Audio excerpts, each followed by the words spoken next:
This week on the Storycraft Society, we're going to be talking about why it's taken me so dang long to get to Wave Echo Cave. It's taken too long. Let's talk about it.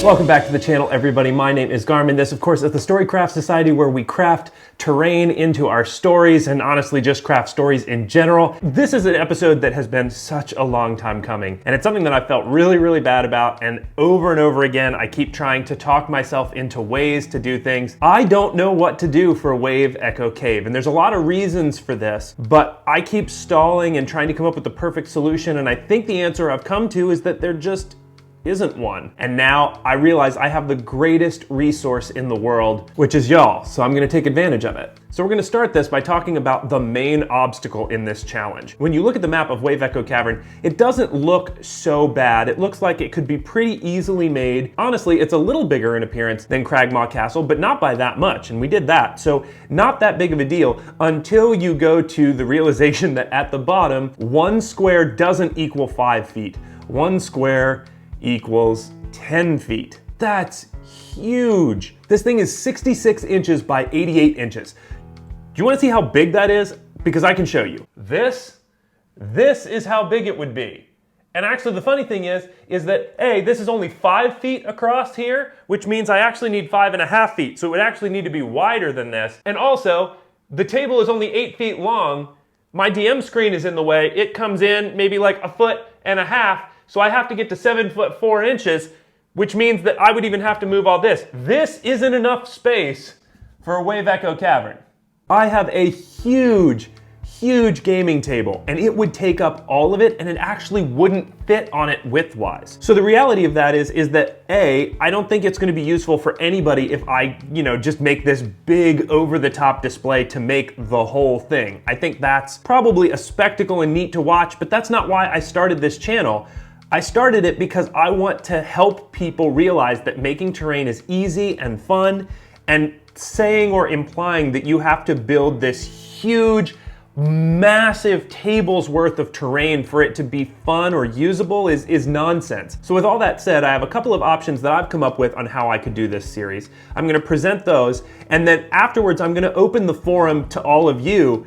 Tell me what your options are, something that I've missed, a better way to do it than what I was thinking about doing it. So I'll use the comments below as a way of seeing what's the best way to do it, what people really want to see, and the way that I think that I can do the best job presenting the information to all of you. So let's jump into some options here.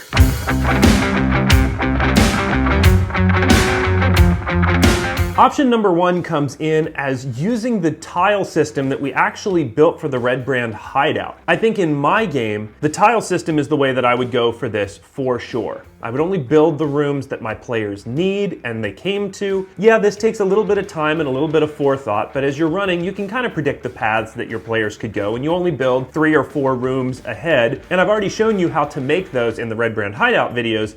So then what it would be is the video, if I went that route, the dungeon tile route, would be focused on building set pieces for each of the rooms. So we wouldn't focus so much on building the rooms themselves, but building all of the terrain that would make each room feel unique and individual. So that's option 1, and for my game, or the way that I would run, that's the thing that I would certainly prefer. But option 2 has equal merit, and it would be something like breaking Wave Echo Cavern down into locations, specific rooms, and then building solid set pieces of those rooms. That wouldn't necessarily be super usable in the future, but as long as I built the terrain that went on top of the set pieces separately, I could still use those big set pieces if I needed a cave for something that was in Descript. I could just, slap that room down and it's already set up and ready to go. Certainly the set piece is going to be more visually appealing, I think, and it's going to involve more crafting so that you get to see me actually building the room itself as one solid piece. It's going to have a different feel, and like I said, that's not the way that I would handle building it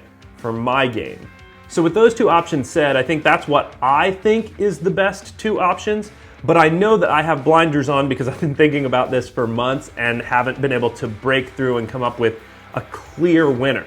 So now it's up to y'all. I really am excited to hear what everybody has to say. It takes a lot of pressure off of me just because I know that as a collective, we all are going to come up with better ideas than I'm going to come up with just by myself. That's like 99% of the reason why I love tabletop role-playing games. It's not me telling a story by myself, but us telling a story together. And this is basically that same thing, but for crafting.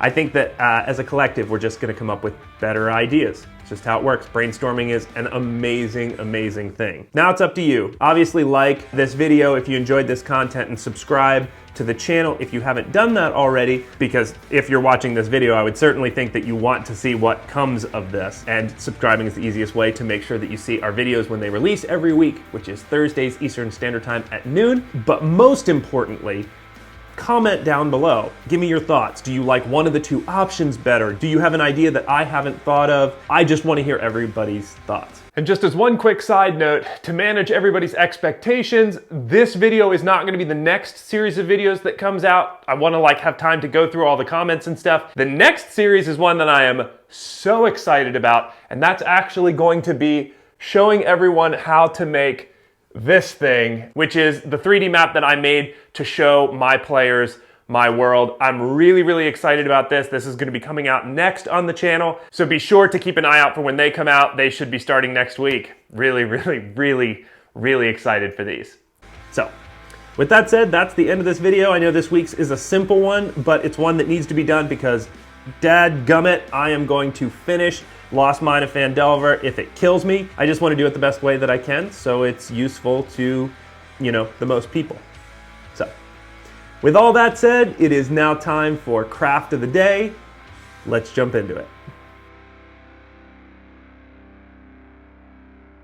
All right, so we are back with another Craft of the Day, and this is one that comes to us from DIY VLG. So DIY has a bunch of really cool things on his Insta. I think the most unique thing about his builds is his style. You just get an immediate flavor, over-exaggerated edges that really jump out to me as unique and just, honestly, really cool but different from the way that I make my stuff. The first one, actually, I'm going to jump up here. I skipped by it.